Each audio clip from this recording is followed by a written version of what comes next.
you need to know that generally for lacunar stroke we have different risk factors. The risk factors for lacunar stroke is mostly going to be due to hypertension.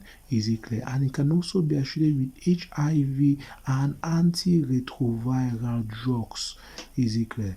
So the lacunar stroke, it can be associated with hypertension, can be associated with HIV and antiretroviral drugs. Is it clear? So those are the particular risk factors for lacunar infarct. In lacunar infarct, generally there are strokes that can not easily be identified on the CT scan. So if a patient has a hemiplegia and then you cannot identify that on the CT scan, it is probable that it's a lacunar infarct because it's not going to be visualized easily. Is it clear? And those lacunar infarct can be as a result of hypertension, it can be as a result of HIV or antiretroviral medications. Is it clear? Particularly for HIV. So hypertension, generally the mechanism for lacunar infarct is that you have a high linosis. Is it clear? You have a high linosis, meaning that you are going to have a lipid membrane that is going to be formed at the level of the microvessels. For atherosclerosis is going to be the pathophysiology for major vessels, but lipohydinosis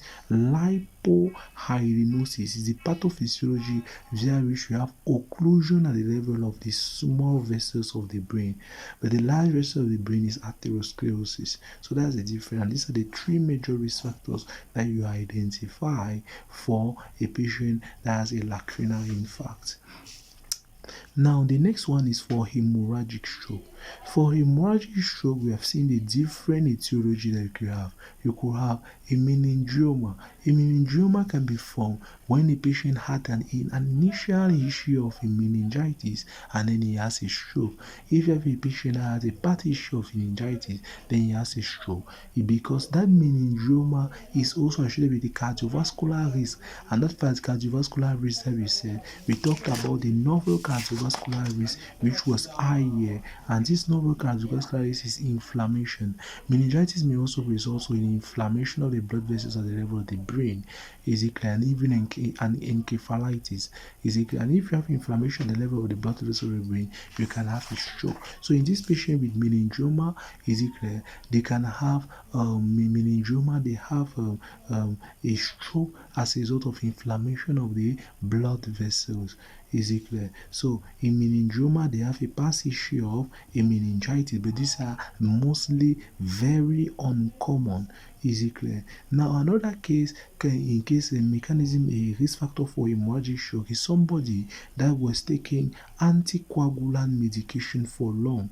Is it clear? If you have a patient that is taking anticoagulant medication for long, it can be associated with that. Another risk factor can be hypertension. Hypertension is also associated with hemorrhagic stroke, particularly severe hypertension.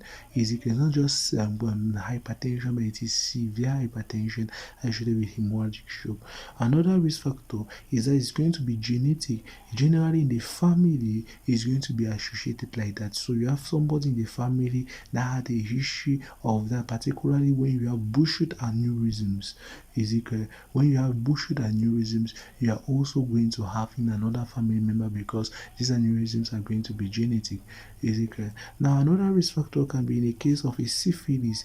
You have to assess for the patient if the patient have any ulcer at the level of the penis. If the patient has an ulcer at the level of the penis, it means that the aneurysm may be coming from the syphilis. And when you have aneurysm in syphilis, it means that you're at the level of tertiary syphilis, and that aneurysm may rupture.